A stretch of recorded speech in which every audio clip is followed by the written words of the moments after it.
Why do American people make such bad financial decisions when it comes down to buying cars, trucks, SUVs, etc.? That is a really good question, and we're going to tackle that in this video. I normally don't like doing videos like this because everyone has their own opinion and approach to things, but because I've been in the car business for almost 20 years, I feel like it's time for me to kind of discuss these things because I'm here all the time and I get to hear a lot of cool stories. Now, hopefully you guys can see that. Can you see that? Maybe you can't. $110,000. It's crazy, right? This truck, F350, it's a platinum trim, has a trimmer package on it. It's $110,000. One thing I'll tell you is, a lot of people will say things like, a truck like that should only be worth like 30 or 40,000 less than that, right?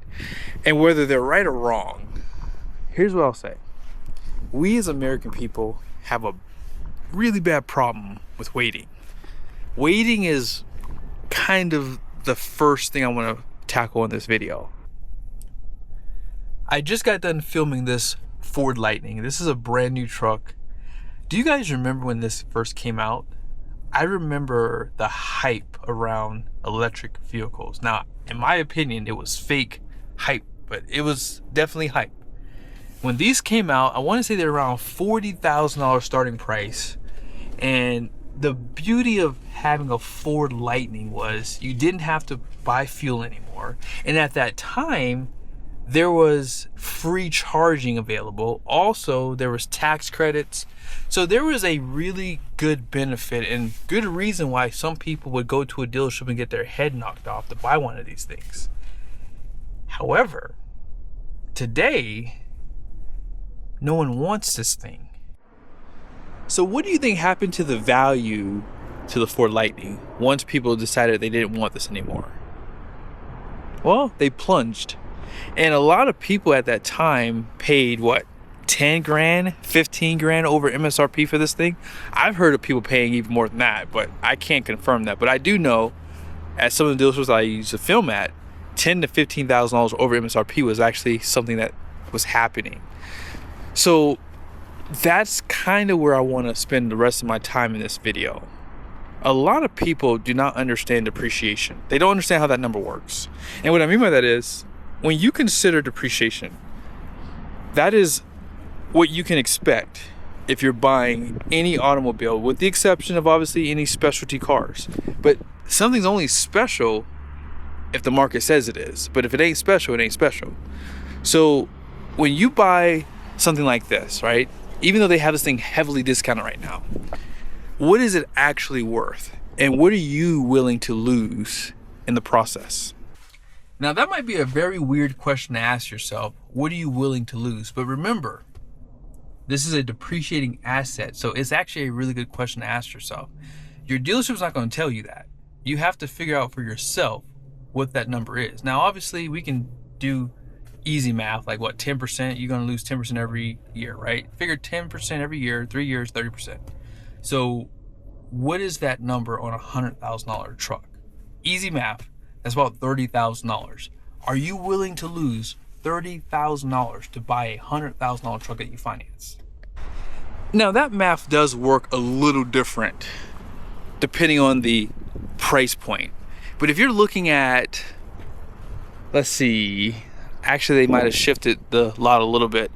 But if you're looking at like a Ford F-150 Platinum Plus, or what I was looking for over here was a Ram 1500 Tungsten, those trucks can carry 90,000 plus MSRPs.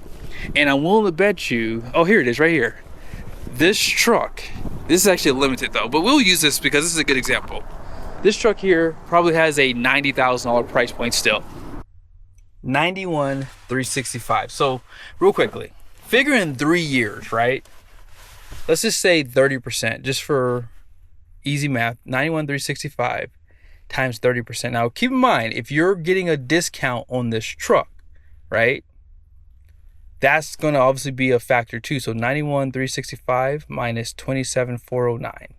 So this truck will have roughly a value of $63,956. Now I think it'll be lower than that because you have to consider discounts too. So once these trucks get discounted, that number could be even less than that.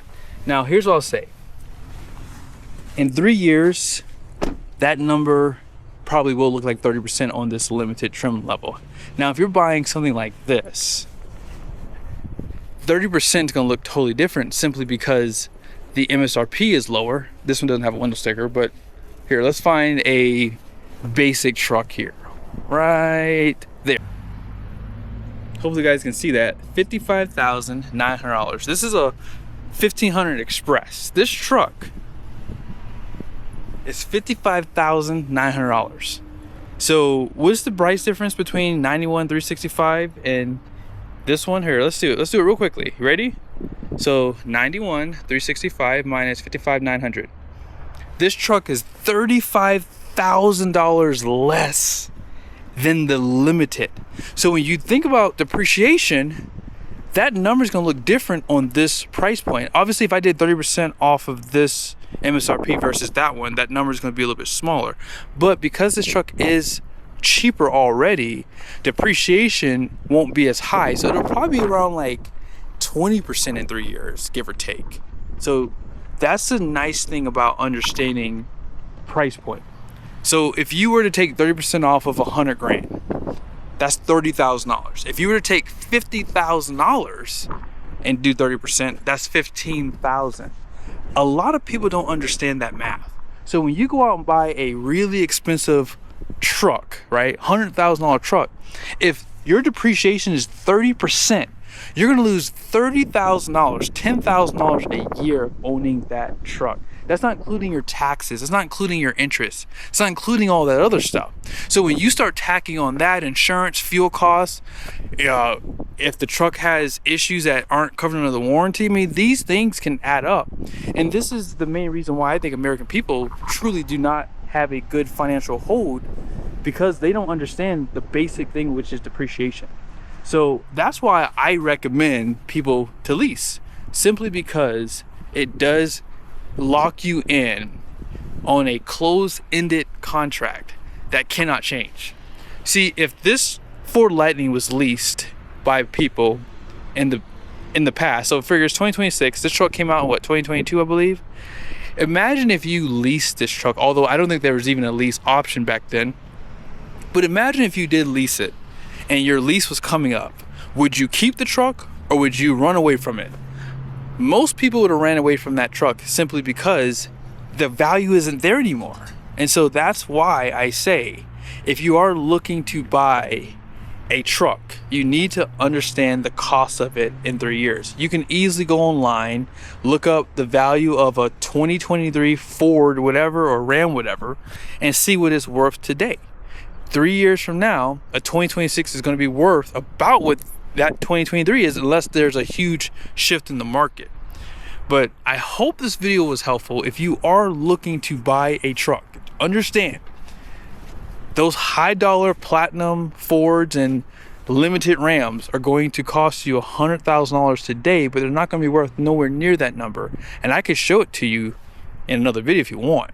You know, I looked up some 2023 Ford F-350 Platinums, and they were priced around $72,000, $73,000. I also pulled a Ford Lariat from 2023 F-350, high output power stroke, just like the Platinum, and that truck, again, it was a $93,000 truck and it was worth less than 70 grand. So again, the numbers add up to what I said, about 20 to 30% of what you're going to lose right off the top.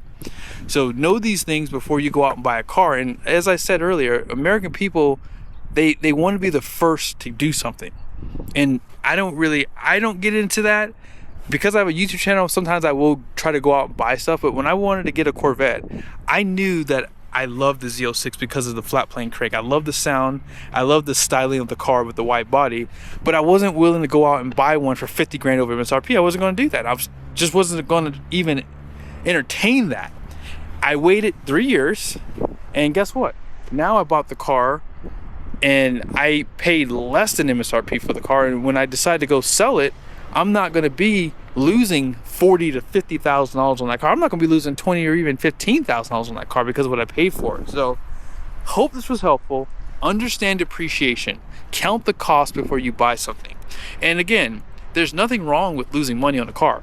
If you want to buy something brand new, there's nothing wrong with that. I hate when people say, I can't believe people go out and buy brand new cars, it's so stupid. No, it's not. I enjoy driving my brand new truck with my massage seats.